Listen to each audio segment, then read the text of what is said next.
Laki gorfami gorfami anama gorfami Laki gorfami gorfami anama gorfami Aba buharra borbiyo duma Aba buharra borbiyo Maqaabaa kan ilmaa hafuura qulqulluu waaqayyo tokko ameen. Kallattii garaa garaa irratti kan argamtan maatii waaqayyoo hundumti keessan uummata kiristaanaa nagaa waaqayyoo si jiraataatiin akkam jirtu akkam turtanii ameen. Jiraataa kan ta'e waaqayyo nu jiraachisee danda'a maqaa isaatiinis waan hundumaa nu dandeessisee guyyaa nuyi dabarsine umurii nuyi dabarsine kaleessaa dheengaddaa irratti umurii guyyaa isa kana dabalee nuuf kennuudhaan waa'ee isaa akka dubbannuuf dubbii isaa akka mari'annuuf kan nuuf eeyyame maqaan isaa bara amma baraatti kan eebbifameef kan galateeffame nuuf haa ta'u. Eeyyee akka jaalala waaqayyootti mata dureen barumsa keenyaa isa guyyaa har'aas armi ati hootee gadameessi si baatee kan eebbifamedha kan jedhudha. Mata dureen barumsa keenya guyyaa irraa armi ati hootee gadameessi si baate kan eebbifamedha kan jedhudha. Wangeelaa Luqaas boqonnaa 11 lakkoofsa 27 irratti sagalee argamudha. Sagalee qulqulluu kana kan dubbatte dubartii jaalala haadha waaqayyootiin guutamte, jaalala Maariyaamiitiin guutamte, jaalala qulqulluu qulleettii giiftii addunyaatiin guutamte dubartii tokkotu sagalee kana dubbate. Sagalee isheen dubbatte kana mata duree godhachuudhaan waa'ee haadha waaqayyoo waa'ee qulqulluu qulleettii dubaroo Maariyaam walii wajjin barannaa, walii wajjiniin dhaggeeffannaa. Waaqni abbootii keenya gaafa sana ishee irra bulee sagalee kana akka isheen dubbattuuf ishee kakaase arras keessa keenya bulee waaqayyo waa'ee haadha isaatii waa'ee durboo Maariyaam waa'ee qulqulleettii akka dubbannuuf hafuura qulqulluudhaan nu geggeessuun fedhaaf jaalala isaa nuuf haa ta'u. Akkuma ibsame mata dureen barumsa keenyaa gadameessi si baate armi ati hootes kan eebbifamedha kan jedhudha. Sagalee kana dubartiin jaalala haadha waaqayyootiin guutamte, jaalala Maariyaamiitiin guutamte tokko gabaa gidduu dhaabbattee sagalee ol fuudhuudhaan kan isheen dubbattedha. Sagalee kana dubartiin kun akka isheen dubbattuuf wanti ishee kakaase barumsa gooftaan Iyyasuus Kiristoos kennu yeroo dhaggeeffattu. Gooftaan Iyyasuus Kiristoos ogummaan ittiin dubbattu yeroo dhaggeeffattu yeroo ilaaltu dubartiin kun gooftaa malee gooftaa Iyyasuus Kiristoosiin biratti gadameessumti isa baate ajaa'ibsiisaadha. Jecha akkasii kan dubbatu, barumsa akkasii kan barsiisu, gadameessumti isa baate baay'ee ajaa'ibsiisaadha, raajiidha jettee dubartiin kun Iyyasuus Kiristoos irraa waan nyaatteef, Iyyasuus Kiristoos irraa waan dhugdeef, Iyyasuus Kiristoos barumsa isaa ilaaltee waan itti gammaddeef nama barumsa akkasii barsiisu kana dubartii akkamiitu da'e? Nama barumsa akkasii barsiisu kana armuma akkamii irraa sooratee guddatee jechuudhaan dubartiin kun ajaa'ibsiifattee, raajeffattee keessa isheetti waan ishee quuqee ishee cannaqaa ture. Keessa isheetti kuufame, keessa isheetti walitti qabame barumsa isaa dhaggeeffachuudhaan waa'ee isaa ajaa'ibsiifattee eessumaa argame, eessumaa dhufe kuni jettee kan ajaa'ibsiifachaa turte waan keessa isheetti yaadaa turte keessa isheetii cabsitee baasuudhaan gabaa gidduu dhaabatte, addunyaa gidduu dhaabatte, uummata gidduu dhaabatte gadameessi si baate eebbifamaadha, armi ati hootes eebbifamaadha jettee gooftaa keenya Iyyasuus Kiristoos fuulduratti waa'ee haadha waaqayyoo dubbatte, waa'ee haadha waaqayyoo ragaa baate. Dubartiin kun akkuma ragaa baate waa'ee haadha waaqayyoo waa'ee qulqulluu qulleettii dubaroo Maariyaam dhuguma ajaa'ibsiisaadha. Sababiin isaa addunyaa keessa deddeebi'ee barsiisaa kan ture Iyyasuus Kiristoos namoonni ilaalanii kan raajeffataa turan Iyyasuus Kiristoos addunyaa kana keessa deddeebi'ee barsiisuu otoo hin jalqabin biyya lafaa kana keessa deddeebi'ee otoo namoota fayyisuu fi eebbisuu hin jalqabin dura biyya lafaa kana keessaa Yesuus Kiristoos iddoo barbaadee ture garuu iddoo hin arganne. Lafa bultii barbaadee ture Yesuus Kiristoos lafa bultii garuu hin arganne. Iddootti keessumsiifamu barbaadee ture Yesuus Kiristoos garuu iddootti keessumsiifamu hin arganne. Wangeela qulqulluu irratti akka barreeffamee jirutti saba isaa kan ta'an barbaachuudhaaf Waaqayyo samii irraa gadi bu'e. Garuu sabni isaa isa simachuu hin dandeenye jedhamee barreeffameera. Wangeela Yohaannis boqonnaa 1:11 irraa Waaqayyo saba isaa kan ta'an barbaachuudhaaf samii irraa gadi bu'e. Sabni Waaqayyoo garuu Waaqayyoon simachuu hin dandeenye. Kiristoosiin simachuu hin dandeenye. Waaqayyoodhaaf iddoo hin kennine. Addunyaa kanarraa Waaqayyo gara biyya lafaa yeroo dhufetti iddoo isaaf kan kenne kan isa simatee fi ilaa iddoo kanatti aara galfadhu boqodhu kan jedhe yoo jiraate gadameessaadha Waaqayyo gadameessa qulqulluu qulleetti dubaroo Maariyaam qofadha. Addunyaa kana keessa saba isaa barbaachuu uummata isaa barbaachuu kan dhufe Waaqayyo yeroo iddoo dhabe gadameessa dubaroo Maariyaam keessatti iddoo argate. Kanaaf dubartiin kun gadameessi si baate eebbifamaadha jettee galateeffatte. Lammataas Yesuus Kiristoos Beetlehemitti yeroo dhalatu Beetlehemitti yeroo dhalatu Wangeelaa Luqaas boqonnaa 2 lakkoofsa 7 yeroo dubbifnu iddoon bultii isaaf waan hin argamneef yeroo isa deesse dallaa horii keessa ciibsite. Lafa horiin irraa waa sooratan lafa horiin irraa waa nyaatan keessa ciibsite yaasisa. Iddoon isaaf hin argamne. Dhalachuudhaaf iddoo hin arganne addunyaa keessa deddeebi'ee barsiisuudhaafis iddoo hin arganne. Namoonni isa hin simanne, namoonni isa hin fudhanne, namoonni Kiristoosiidhaaf iddoo hin kennine. Haati Waaqayyoo dubaroo Maariyaam garuu qofaa ishee addunyaa kana keessa Kiristoosiif iddoodha turte. Qofaa ishee addunyaa kana keessa Kiristoosiif bultoodha turte. Qofaa ishee addunyaa kana keessa Kiristoosiif lafa buufata isaatii turte. Kanaaf dubartiin kun cabsitee baasuudhaan ol kaastee dubbachuudhaan gabaa keessatti addunyaa keessatti namoota isa jaallataniif isa jibban keessatti gadameessi si baate armi ati hoote eebbifamaadha jettee kan isheen galateeffatte. Haati Waaqayyoo gadameessi ishee Kiristoosiif iddoo waan ta'eef isumaayyuu immoo qobaa isheetti haati Waaqayyoo Kiristoosiif iddoo taate addunyaan gaafa Kiristoosiif iddoo dhabe. Armi haadha Waaqayyoos Kiristoosiidhaaf soorata ture. Harmi dubaroo Maariyaam Kiristoosiif soorata ture. Iyesuus Kiristoos iddoo baay'eetti beela'ee buddeena dhabeera. Iyesuus Kiristoos iddoo baay'eetti dheebote bishaan dhabeera. Akka foonummaa isaatti akka namummaa isaatti Kiristoos biyya lafaa kanarra yeroo deddeebi'u beela'ee namoota nyaata gaafatee nyaata irraa dhabeera. Dheebotees namoota bishaan gaafatee bishaan irraa dhabeera. Haati Waaqayyoo garuu waggaa 3 guutuudhaaf arma ishee irraa soorata isaaf kennaa. Ji'a 9 bultii 5 immoo gadameessa ishee keessatti dandeessee kan baatte Kiristoosiif qofaa ishee lafa buufataa Kiristoosiif qofaa ishee lafa inni sooratuuf lafa inni nyaatu turte waan ta'eef gadameessi si baate eebbifamaadha. Armi ati hootee guddattes eebbifamaadha jettee dubartiin kun gabaa keessatti addunyaa keessatti warra amananiif warra hin amanne keessatti kan isheen galateeffatteef kanaaf jechaadha. Gadameessi si baate eebbifamaadha. Armi ati hootee guddattes eebbifamaadha.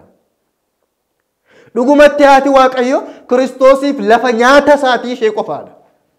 Dhugumatti dubaroon Maariyaamii Kiristoosiif lafa buufata isaa aara galfiisa ishee qofaadha. Yesuus Kiristoos dubbateera dachee keessa gaafa deddeebi'u simbirroonni Waaqaa mannee qabu. Waangoonnis addunyaa kana keessaa boolla qabu. Ilmi namaa garuu lafa mataasaa itti hirkifatu hin qabu. Lafa itti aara galfatu hin qabu jedhee Yesuus Kiristoos dubbateera. Kana jechuun maal jechuudha? Addunyaa kana keessaa iddoon buufataa lafi boqonnaa Yesuus Kiristoosiif hin turre. Waangoonni boolla qabu jedhame. Simbirroonni Waaqas mannee qabu. Ilmi namaa garuu lafa boqotu hin qabu jedhe Kiristoos. Lafti boqonnaa isaa yoo jiraate garuu haadha Waaqayyoo duwwaadha. Gadameessa ishee keessatti ji'a 9 bultii 5 kan baatte. Arma ishee immoo waggaa 3 oliif kan hoosiste.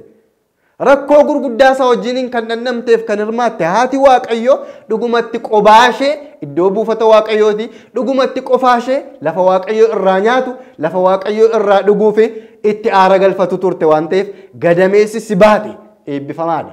Armi ati hootes eebbifamaadha kan jedhameef kanaafidha jechuudha. Sagalee kanaan Waaqayyo lubbuu keenya jaalala haadha isaatti lubbuu keenya jaalala dubaroo Maariyaamitti nuuf hidhuun fedhaaf jaalala isaa nuuf haa ta'u. Gooftaan keenya Iyesuus Kiristoos addunyaa kana keessa deebe nyaata barbaadee nyaata dhabeeraa jenneerra. Dhugaatiis barbaadee dhugaatii dhabeeraa jenneerra. Fakkeenyaaf Iyyasuus Kiristoos wangeelaa Yohaannis boqonnaa 4 lakkoofsa 7 irratti naannoo Samaariyaa yeroo deeme dubartiin tokko burqaa bishaan Yaaqoob keessaa otuu isheen bishaan waraabbachaa jirtu argee bishaan na obaasii jedhee akka dheebote isheetti dubbatee ture. Akka isheen bishaan isa obaastus gaafatee ture gooftaan Iyyasuus Kiristoos. Dubartiin kun garuu Iyyasuus Kiristoosiin bishaan obaasuu hin barbaanne, dheebuus isa hin baafne, bishaanis isaaf hin kennine. Kanaaf Kiristoos dheebuu isheerraa ba'uu barbaade, bishaan isheerraa dhuguu barbaade, garuu bishaan isheerraa hin arganne. Si'a tokko qofaadhaaf yookaan yeroo tokko qofaadhaaf dheebuu si'a tokko qofa na baasi, bishaanii xaasaa tokko qofa buddusii naaf kenni, dheebuu si'a tokko na baasi jedhee dubartii kanaaf carraa kenne gooftaa Yesuus Kiristoos. Dubartiin kun garuu Iyyasuus Kiristoosii waaqa ishee dheebuu baasuu hin barbaanne, beela baasuu hin barbaanne. Dubartiin kun ariifattee gooftaa isheef bishaan hin kennine. Kanaaf Iyyasuus Kiristoos dheebotee isheerraa bishaan hin arganne. Haadha isaa dubaroo Maariyaam irraa garuu waggaa 3 oliif harma isheerraa dheebuu ba'eera. Harma isheerraa soorateera. Harma isheerraa nyaata argateera. Kanaaf harmi ati hootee guddatte kan eebbifamedha yoo jedhame haadha Waaqayyoof dubbatame jechi kun dhuguma jecha filatamaadha. Jechi kun dhuguma jecha haadha Waaqayyoof ta'uudha. Kana qofaa miti. Wangeela qulqulluu irraa yeroo dubbifnu gooftaan keenya fayyisaan keenya Iyyasuus Kiristoos wangeela Maatewos boqonnaa 21 lakkoofsa 18 irratti Iyyasuus Kiristoos gara magaalaa utuu seenaa jiru guyyaa gaafa Hosaayinaa ganamaan gara magaalaatti utuu seenaa jiru Hosaayinaa erga Yerusaalemiin seenee warra bitanii gurguran mana qulqullummaa keessaa erga ari'ee booda borumtaasaa otuu gara Biitaaniyaatti deebi'aa jiru gooftaa Iyyasuus Kiristoos beela'e. Hin beela'e arbuu tokkos karaatti arge. Akkuma dubartii Samaariyaa sana arbuu kanatti goree irraa nyaata nyaachuu barbaade gooftaa Iyyasuus Kiristoos. Arbuu kana irraa nyaata nyaachuudhaaf yeroo gara arbuu kanaa dhaqee ijarra barbaadu garuu arbuun kun gooftaa ishee ija beela baasuu hin dandeenye. Ija hin qabdu, firii hin qabdu. Arbuu kanarraa Waaqayyo nyaachuu hin dandeenye. Beela ba'uu hin dandeenye. Dubartiin Samaariyaa sunis Waaqayyoon dheebuu baasuudhaaf carraa argatte garuu dheebuu baasuu hin dandeenye. Arbuun karaarra dhaabbattee jirtu kunis Waaqayyoon beela baasuudhaaf carraa argatteetti garuu Waaqayyoon beela baasuu hin dandeenye. Waaqayyo arbuu kanarraa nyaata barbaade nyaatarraa dhabe. Arbuu kanarraa beela ba'uu barbaade irraa wanta beela baasuu dhabe, ija dhabe, firii dhabe. Arbuun kun waaqa ishee sooruudhaaf carraa argattee sooruu hin dandeenye. Haati Waaqayyoo garuu yeroo Kiristoosiin sooruudhaaf carraa argatte, yeroo Iyyasuusiin sooruudhaaf carraa argatte, yeroo waaqa isheef ilma ishee sooruudhaaf carraa argatte, haati Waaqayyoo gadameessa ishee keessattis aannan isa soora, yeroo laphee ishee irratti baattu, yeroo isa deesses Kiristoosiin utuu hin nuffin, Kiristoosiin utuu hin dadhabin addunyaa keessaa qofaa ishee taate Kiristoosiin soortee beela baastee nyaachistee obaastee waan guddisteef arbuu sana biratti haati Waaqayyoo hedduu galateeffamtuudha. Dubartii Samaariyaa Kiristoosiin dheebossite, Kiristoosiif bishaan kennuu didde sana biratti haati Waaqayyoo galateeffamtuudha, eebbifamtuudha. Kanaaf sagalee Waaqayyoo irratti harmi ati hoote eebbifamaadha. Gadameessi si baate eebbifamaadha jedhamee kan dubbatameef kanaafidha. Kiristoos addunyaa kana keessa iddoo baay'ee dhaqeera. Beela ba'uu hin dandeenye. Iddoo baay'ee dhaqee bishaan gaafateera. Dheebuu ba'uu hin dandeenye. Kiristoosiin kan dheebuu baasu qobaan haadha Waaqayyoo harma isheerraa dheebuu ba'eera. Kiristoosiin kan beela baasu haadha isaarraa Kiristoos beela ba'eera. Kanaaf isheen eebbifamtuudha Maariyaam. Isheen galateeffamtuudha Maariyaam. Dubartittiin gabaa keessatti cabsite, gabaa keessatti iyyite, gabaa keessatti sagalee ol fuute, gadameessi si baate. Harmi ati hoote eebbifamaadha jettee akka isheen dubbattu kan dirqisiise iddoo baay'eetti dheeboteera dheebuu hin baane. Maariyaam biratti garuu beelee rakkatee hin beeku, dheebotee dheebuu ba'uudhaa fi danqabee hin beeku. Kanaaf iyyuu haati Waaqayyoo qobaa ishee keessumsiistuu Waaqayyooti. Qobaa ishee ilma ishee addunyaa kanaaf bultoo taate, buufata taate, nyaata taate, dhugaatii taate dachee kanaaf kan kennite. Gara dachee kanaatti yeroo inni dhufu kan isa simatte haadha eebbifamtuu waan taateef dhuguma gadameessi si baate armi hati yootee kan eebbifamedha. Sagaleen jedhu haadha waaqayyoof hin ta'a. Nus guyyaarraa kiristaanonni akkuma dubartii sana gabaa keessatti warra hin amanne keessatti cabsinee ol kaasnee waa'ee haadha waaqayyoo yoo dubbanne, waa'ee dubaroo Maariyaam yoo dubbanne, jechi kun hin ta'a isheedhaaf, hin barbaachisa isheedhaaf. Waaqayyos waan haadha waaqayyoo galateeffanneef, waan Maariyaamiif galateeffanneef nun ceepha'u nun jibbu waaqayyo. Sababiin isaa irraa beela'ee beela ba'eera, irraa dheebotee dheebuu ba'eera. Addunyaa kana keessaa bultoon isaaf iddoon nyaata isaa tokkittiin haadha isaa ture waan ta'eef. Dabalataanis kitaaba qulqulluu yeroo dubbifnu, wangeela waaqayyoo yeroo sakattaanu, sagalee waaqayyoo irraa ammas gooftaan keenya Iyesuus Kiristoos addunyaarraa beela ba'uu barbaade akka inni beela hin baane argina. Addunyaarraa dheebuu ba'uu barbaade akka inni dheebuu hin baane argina. Kiristoos biyya lafaa kanarraa foonummaa isaatiin yeroo deddeebi'u, namummaa isaatiin yeroo deddeebi'u, icitii foonummaatiin beela'e, icitii foonummaatiin dheebote, icitii foonummaa sanaan beela ba'uudhaaf garuu, icitii foonummaa sanaan dheebuu ba'uudhaaf kan beela isa baasuuf kan dheebuu isa baasu hin arganne.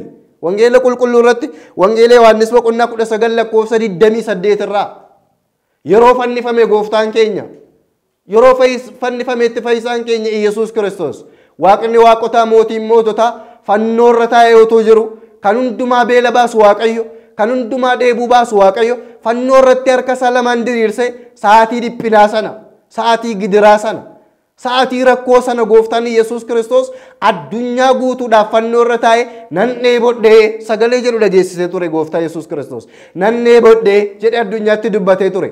Otuu inni dhiphachaa jirullee, otuu inni rakkachaa jirullee, otuu inni du'aa jirullee, biyyi lafaa gooftaa Iyesuus Kiristoositti garaa jabaatte. Biyyi lafaa waaqa isheetiif bishaan kennuu hin dandeenye. Sa'aatii gooftaa Iyesuus Kiristoos nan dheebodhee jedhee dubbattetti addunyaan kuni qomxaaxxee yookaan immoo hadhooftu waan Kiristoosiin dheebuu hin baasne, dhiphina isaa irratti waan dhiphina isaaf dabalu, rakkoo isaa irratti waan rakkoo isaaf dabalu, fannoo isaa irratti waan fannoo isaaf dabalu, waan dheebuu isa baasu utuu hin ta'in waan irrumaatti iyyuu caalaa isa gidirsu isa dhiphisu. Addunyaan kun yeroo dheebuu isaatti Iyesuus Kiristoosiif hadhooftuu dhiyeessite. Nan dheebodhe jedhee yeroo inni dubbatetti dheebuu isaa kan dhaga'e biyyi lafaa, dheebuu isaa kan dhaga'e uumamni isaa, dheebuu isaa warri dhagaan Ayuudonni, dheebuu isaa warri dhagaan Israa'eloonni Iyesuus Kiristoosiidhaaf hadhooftuu kennani. Haati Waaqayyoo garuu ji'a 9 bultii 5 gadameessa ishee keessatti sooraa. Haati Waaqayyoo dubaroo Maariyaam garuu laphee ishee irratti waggaa 3 oliif baachaa soorata aannan jireenyaa Iyesuus Kiristoosiidhaaf haati tokko mucaa isheetiif kan kennitu, harmeen tokko dhala isheetiif kan kennitu Iyesuus Kiristoosiidhaaf laatte soortee Kiristoosiin addunyaa kana kan badhaaste, Kiristoosiin addunyaa kanaaf kan kennite, kan simatte, kan keessumsiiste, kan beela baaste, kan dheebuu baaste haadha kabajamtuudha, haadha eebbifamtuudha, haadha qulqulleettiidha. Kanaafidha dubartiin kun keessa isheetti dhoksitee waa'ee haadha Waaqayyoo callisuu kan isheen dadhabde. Keessa isheetti sagalee ukkaamame, sagalee kuufame cabsitee kan isheen baaste, ol kaastee kan isheen iyyite. Warra amane, warra hin amanne keessatti kan isheen dhugaa baate kanaafi. Addunyaa yeroo dheebuu Kiristoos dheebuu baasuu hin dandeenye. Biyyi lafaa yeroo beela Kiristoos beela baasuu hin dandeenye. Arbuun uumame biqilaa bakkee keessaa Kiristoosiin firii dhoowwate. Dubartiin Samaariyaa lagaa bishaan waraabaa jirtu si'uma tokko dheebuu baasuudhaaf Kiristoosiin in dhoowwatte. Fannoo irratti yeroo Kiristoos fannifamee jiru, Ayuudonnii fi uumamni isaa achi dhaabbachaa jiran dheebuu isaa ilaalanii garaa jabaatan. Dheebuu isaaf gadduu hin dandeenye. Gidiraa isaatiif gadduu hin dandeenye. Haati Waaqayyoo garuu Iyesuus Kiristoosiidhaaf nyaata isaa turte, dhugumaa aannan harma ishee irraa soorateera. Dhugumaa gadameessa ishee keessa tures dhiiga ishee irraa dhiiga fudhateera, foon ishee irraa foon fudhateera. Kanaaf iddoon nyaata Kiristoos inni tokkichi, iddoon dhugaatii Kiristoos inni tokkichi, iddoon buufata Kiristoos inni tokkichi, lafinni itti aara galfatu boqotu iddoonsa, lafinni nyaatee dhuguu nyaatiif dhugaatiinsa iddoon beela ba'uusaa haadha Waaqayyoo dubaroo Maariyaam turte dachee kanarratti. Icitii foonummaa isaatiif lafti ta'u, icitii foonummaa isaatiif lafti mijataan, icitii foonummaa isaatiitiin lafi nyaata isaa, lafti dhugaatii isaa qulqulleetti dubaroo Maariyaam turte. Kanaaf gadameessi si baate armi ati hootes eebbifamaadha jedhamee haadha waaqayyootiif afaan dubartii sanaatiin akka gaafas dubbatame mana kiristiyaanummaa keessa har'a yoo dubbatame afaan kiristiyaanotaa irraa har'a yoo dubbatame ijoollee ishee jaallatan hundumaa irraa har'a yoo dubbatame haadha waaqayyootiif dhuguma jechi kun jecha ta'uudha. Jechi kun jecha isheedhaaf maluudha. Yoo isheedhaaf dubbatame jecha waaqayyoos itti gammaduudha. Wangeela qulqulluu irratti illee barreeffameera waan ta'eef. Qulqulloonni samii keessaa kan isaan sooratan aannan jannataati. Raajonni samii keessaa kan isaan sooratan aannan jannataati. Abboonni, wareegamtoonni, namoonni waaqayyoo hojii gaarii dachee kanarratti warri hojjetan hundumtiyyuu jannata keessaa kan isaan sooratan aannan jannata keessa jirudha. Aannanni jannata keessaa eenyuudhaaf soorata jechaadha. Aannanni jannata keessaa qulqullootaaf soora. Raajotaaf, wareegamtootaaf, namoota waaqayyoof, warra waaqayyoon gammachiisanii samii keessatti gatii gaarii argataniif aannanni jannata keessaa burqu nyaata isaaniidha. Aannanni jannata keessaa burqu dhugaatii isaaniidha. Harmi haadha waaqayyoo garuu aannan jannatarra kan caaludha. Harmi dubaroo Maariyaam aannan jannata keessaa burqurra kan caaludha. Sababni isaa aannan jannataa keessaa kan sooratu qulqulloota, raajota, wareegamtoota, garboota waaqayyooti. Harma dubaroo Maariyaam tulluu qulqulleettii sanarraa kan burqurraa kan nyaatu garuu gooftaa gooftotaa, mootii moototaa, waaqa waaqotaaf waaqa qulqullootaa gooftaa Yesuus Kiristoos ture waan ta'eef. Aannanni harma dubaroo Maariyaam keessaa burqu dhugumatti aannan isa jannata keessaa toolotaaf garboota waaqayyootiif dhangala'u warri hojii gaarii hojjetaniif karaa gaarii irra deeman kan sooratan isarra kan caaludha. Aannanni harma haadha waaqayyoo keessaa bahaa ture. Aannanii tulluu qulqulleettiin sun maddisiisaa turte. Gaarri qulqulleettiin sun burqisiisaa turte. Gaara qulqulleettii sanarraa kan argamaa ture aannanni sun dubaroo Maariyaam mucaa Iyyaaqeemiif Haannaa qulqulleettee eebbifamtuu sanarraa aannanni burqe isa jannataa caalaa. Inni jannataa kan garboota waaqayyoo kan hojjettoota waaqayyooti. Yoomiyyuu taanaan silas waaqayyoo aannan jannata keessaa kan uume ofiisaan hin beela'uun ofiisaan miti hin dheebotun. Aannan jannata keessaa kan waaqayyoo uume garboota isaa hojjettoota isaafi. Foonummaa isaatiin biyya lafaa dhufee gaafa beela'eeyyuu waaqayyo namarraa beela ba'uuf barbaade hin arganne, nyaata dheebuu ba'uuf barbaade hin arganne, dhugaatii aannan jannataa kan caalu waaqayyoof kan adda ba'e, waaqayyoof kan filatame, waaqayyoof ofiisaatiif kan qopheeffate tulluu qulqulluu qulleettii dubaroo Maariyaam laphee isheerraa harma isheerraa kan burqu aannanni eebbifamaan sun garuu nyaata Yesuus Kiristoos ture. Soorata Yesuus Kiristoos ture.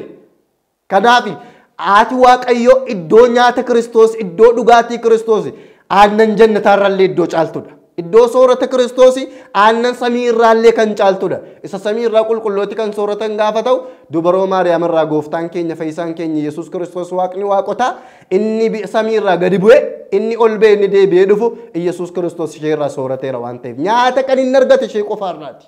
Dhugaatii kan inni argate ishee qofaarraati. Iddoos kan inni argate ishee qofaarraati. Biyyi lafaa iddoo isa dhowwate, nyaata isa dhowwate, dhugaatii isa dhowwate. Haati waaqayyo garaa isheetti hin simatte. Haati waaqayyo gadameessa ishee keessatti hin baatte, harma ishee irraa immoo hin soorte. Kanaaf harmi ati hootte eebbifamaadha, gadameessi si baates eebbifamaadha jedhamee kan ragaa ba'ameef isa kanaafi jechuudha. Gooftaan keenya Yesuus Kiristoos wangeela isaa qulqulluu Maatiyos 25:35 irratti maal jedheera? Wangeela Maatiyos boqonnaa 25 lakkoofsa 35 irratti beela'ee jennaan beela na baaftaniittu. Dheebodhee jennaan dheebuu na baaftaniittu jedhee qulqulloota isaatti guyyaa murtii guyyaadhuma akka dubbatu Yesuus Kiristoos sagalee isaarra kaa'eera. Guyyaa murtiidhaaf deebi'ee dhufu Yesuus Kiristoos warra toolotaan beela na baastan, dheebodhee dheebuu na baastan jedhee ragaa isaaniif ba'a, dhugaa isaaniif ba'a. Sababiinsa isaanii warra Kiristoosiin fakkaatee gara mana namaa dhaqe, warra fakkaattii Kiristoos ta'anii warra beela'an, warra dheebotan, warra harka namatti qaban, warra nama kadhatan isaan beela baasan waan ta'eef, isaan dheebuu baasan waan ta'eef guyyaa murtiitti gatii isaanii ni argatu. Haati waaqayyoo garuu fakkaattii Kiristoos warra ta'an soorte miti, Kiristoosuma soorte. Fakkeenya Kiristoosiin kan gara namaa dhaqan soorte miti, Kiristoosumaan soorte. Warra fakkaattii Kiristoosiin beela'anii, dheebotanii, qullaa ta'anii, rakkoon garaa garaa irra ga'e fakkaattii isaa warra ta'an, warra fakkeenyaan dhufan simatte miti haati waaqayyoo. Kallattiidhumaan waaqayyoon simatte, waaqayyoon gaafa namni simachuu dide. Waaqayyoof iddoo kennite, waaqayyoof iddoo kennuu gaafa namni dide. waaqayyoon beela baaste dheebuu baaste waaqayyoon namni beela baaste dheebuu baasuu gaafa dide kanaaf ati waaqayyoo qofaa isheetti galateeffamuun hin taafi jajamuun hin taafi faarfamuuf hin taafi isheen qobaa isheetti galateeffamtuudha inda warra haadha waaqayyoo ishee aannan jannataa gooftaa Yesuus Kiristoosiin aannan arma ishee irraa Kiristoosiin soorte miti warri fakkaattii Kiristoosiitiin nyaata namaaf kennan fakkaattii Kiristoosiif dheebuu namaaf kennan nama baasan isaan iyyuu eebbifamoodha galateeffamoodha mootummaa waaqayyoo keessatti haati waaqayyoo immoo kana caalaa galateeffamtuu taati jajamtuu taati akkuma waaqayyoo warra beela isa baasan dheebuu isa baasan guyyaa murtiitti galateeffatu guyyaa murtiitti jaju guyyaa murtiitti maqaa isaanii ol qabu qobaashee addunyaa kana irratti Kiristoosiif iddoo kennitee nyaachistee obaastee kan isa kabajjee fi da'oof iddoo nyaataaf dhugaatii kan isaaf taate haadha waaqayyoodhaaf har'as boris yeroo hundumaa faarfamuun isheedhaaf hin ta'a galateeffamuun isheedhaaf hin ta'a lallabamuun isheedhaaf hin ta'a jajamuun isheedhaaf hin ta'a wanti nu isheedhaaf goonuuf kenninu hundumtiyyuu harraba keenya irratti in xiqqaata hiyyarata maleessa isheetti hin baay'atu isheedhaaf ni ta'a harmi si baate gadameessi ati hoote eebbifamaadha jedhee sagalee waaqayyoo irra kaa'ee jira waaqayyo sagalee isaa kanaan irra caalaa isa durii caalaa lubbuu keenya jaalala haadha isaatiitti hidhe nu jiraachisuun akkuma kana warra ishee jibban warra diina ishee godhatan immoo akka isaanii laphee jibbummaa sana of keessaa baasanii jaalala isheetiin jiraatan isaan gochuun hunduma keenya wajjin ta'uun fedhaaf jaalala isaa nuuf haa ta'u sababiin isaa kan waa'ee ishee nutti ibsee wangeela qulqulluu keessas waa'ee ishee kaa'ee akka nuyi waa'ee ishee barannu kan godhe waaqayyoodha waan ta'eef kan nu barsiises waaquma keenyadha ulfinnis galannis kan isaatii bara baraan ameen. Laki gorfami anama gorfami Laki gorfami anama gorfami Aba buharra borbiyo duma